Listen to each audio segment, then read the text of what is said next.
আসসালামু আলাইকুম প্রিয় দর্শক, আজকে শেয়ার করব মাছ দিয়ে ঢেঁড়সের ঝোল রেসিপি। সব সময় কিন্তু মাছ ভাজি করে ঢেঁড়সের ঝোল খেয়েছেন। আজকে কাঁচা মাছ কষিয়ে ঢেঁড়সের একটা ঝোল রেসিপি শেয়ার করব। আর এই ঝোলটা এতটা টেস্টি হবে যে আপনাদের কল্পনার বাইরে থাকবে। তো চলুন কাঁচা মাছ কষিয়ে ঢেঁড়সের ঝোল রেসিপিটা দেখে নেওয়া যাক। তো এই জন্য আমি নিয়ে নিয়েছি মাছ। আমি এখানে সেকাপ মাছ ব্যবহার করতেছি। আপনারা আপনাদের পছন্দসই যে কোনো মাছ দিয়ে কিন্তু এই রেসিপিটা তৈরি করতে পারেন। আমি যে মাছটা ইউজ করতেছি এটা একটা মালয়েশিয়ান মাছ, এটা বাংলাদেশে অ্যাভেলেবল থাকে না। দুটো মাছের জন্য আমি এখানে নিয়ে নিয়েছি 1 কাপ পরিমাণ পেঁয়াজ কুচি। পেঁয়াজগুলো বেশি মোটাও না বেশি চিকনও না, এভাবে কিন্তু কেটে নিয়েছি। আর সাথে নিয়ে নিয়েছি হাফ চামচ জিরে গুঁড়ো, হাফ চামচ ধনিয়া গুঁড়ো, হাফ চামচ লাল মরিচের গুঁড়ো, হাফ চামচ হলুদের গুঁড়ো। আর তার সাথে দিয়ে দিচ্ছি স্বাদ অনুযায়ী লবণ এবং আদা রসুন বাটা 1 চামচ। আর 4টে কাঁচামরিচ কিন্তু আমি মাঝখান দিয়ে কেটে দিয়েছি। একটা কাঁচামরিচ 4 টুকরো করে কেটে নিয়েছি। আর প্রয়োজন অনুযায়ী ঢেঁড়স নিয়েছি, আর একটা ঢেঁড়স আমি 2 টুকরো করে কেটে নিয়েছি। আমি এখানে প্রায় 10টা ঢেঁড়স কেটে নিয়েছি।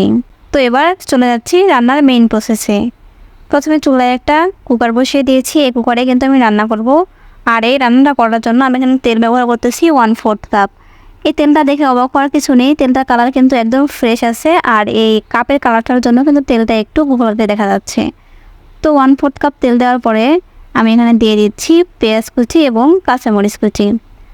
এবার হালকা হিটে কিন্তু এটা জাল করে নিব। আর যাতে তাড়াতাড়ি পেঁয়াজটা সেদ্ধ হয়ে যায় এজন্য একটু লবণ দিয়ে দিচ্ছি। এই লবণ দিয়ে কিন্তু এই পেঁয়াজটা ভালোভাবে একটু ভেজে নেব। দেখতেই পাচ্ছেন একটা পর্যায়ে ধীরে ধীরে কিন্তু পেঁয়াজটা নরম হয়ে আসতেছে। আমি আরেকটু ব্রাউন করে ভেজে নেব। যখন এরকম হালকা ব্রাউন কালার চলে আসবে তখন আমি এখানে দিয়ে দিচ্ছি স্বাদ অনুযায়ী লবণ। আর দিয়ে দিচ্ছি আদা এবং রসুন বাটা। আদা রসুন বাটা দেওয়ার পরে আবারও 1 থেকে 1.5 মিনিট কিন্তু আমি ভালোভাবে নেড়ে চেড়ে একটু ভেজে নিব। প্রায় 1 থেকে 1.5 মিনিট পরে দেখতেই পাচ্ছেন এটা কিন্তু আমার ভাজা হয়ে গেছে। ফুল ফ্রাই করা কিন্তু প্রয়োজন নেই, তাহলে কিন্তু এটার টেস্ট ভালো আসবে না। এবার দিয়ে দিচ্ছি হলুদের গুঁড়ো, মরিচের গুঁড়ো, ধনিয়া গুঁড়ো এবং জিরে গুঁড়ো। এবার সবগুলো উপকরণ দেওয়া শেষ হয়ে গেলে ভালোভাবে নেড়ে চেড়ে একটু কষিয়ে নিব। প্রায় 1 মিনিটের মতো ভালোভাবে একটু কষিয়ে নেওয়ার পরে এবার আমি এখানে দিয়ে দিচ্ছি মাছগুলো। আর এই মাছটা দিয়েও কিন্তু আমি একটু কষিয়ে নিব। বেশিক্ষণ কষানোর প্রয়োজন নেই, 1 থেকে 1.5 মিনিট ভালোভাবে কষিয়ে নিলেই হয়ে যাবে। তো একটু নেড়ে চেড়ে নেওয়ার পরে দেখতে পাচ্ছেন এই পর্যায়ে কিন্তু নিচে লেগে যাচ্ছে। সো আর বেশিক্ষণ কষানোর প্রয়োজন নেই। আর চুলাটা কিন্তু অবশ্যই মিডিয়াম টু লো হিটে থাকবে। তো এবার আমি এখানে দিয়ে দিচ্ছি পানি। আমি এখানে রান্নার জন্য যতটুকু পানির প্রয়োজন ঠিক ততটুকুই দিয়ে দিব। আর ভিন্ন করে কিন্তু এখানে পানি ব্যবহার করব না। এজন্য আমি এখানে প্রায় 2.5 কাপ সমান পানি দিয়ে দিলাম। আর এই পানিটা দেওয়ার পরে আমি এবার ঢাকনা দিয়ে রেখে দেব পানিটা ফোটানো পর্যন্ত এবং কিছুটা কমানো পর্যন্ত। কিছুক্ষণ পরে আমি একটু নেড়ে দিচ্ছি।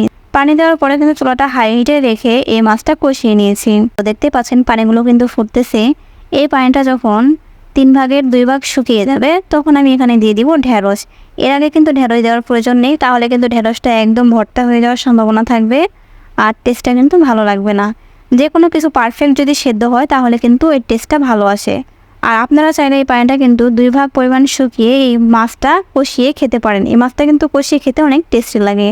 অপেক্ষা করব পানিটা প্রায় 2 ভাগ পর্যন্ত শুকানোর। পানিটা যখন 2 ভাগ পরিমাণ শুকিয়ে যাবে আর আমার রান্নাটাও কমপ্লিট হয়ে যাবে। দেখতে পাচ্ছেন এটা কালার কিন্তু এক কথায় অসাধারণ এসেছে। আর ঢেঁড়সগুলো কিন্তু পারফেক্ট সেদ্ধ হয়েছে। এ পর্যায়ে এসে চুলাটা আমি বন্ধ করে দেব। আর এ পর্যায়ে এসে আপনারা চাইলে ধনিয়া পাতা ব্যবহার করতে পারেন, তবে আমি এটা আজকে স্কিপ করে দিয়েছি। তো আজকের রেসিপিটা এই পর্যন্তই। আর আজকের রেসিপিটা কেমন লেগেছে আর আমার এই রেসিপি দেখে কেউ রান্না করেছেন কিনা অবশ্যই কমেন্টে জানিয়ে দেবেন। আর সবাই ভালো থাকবেন, সুস্থ থাকবেন। আল্লাহ হাফেজ, আসসালামু আলাইকুম।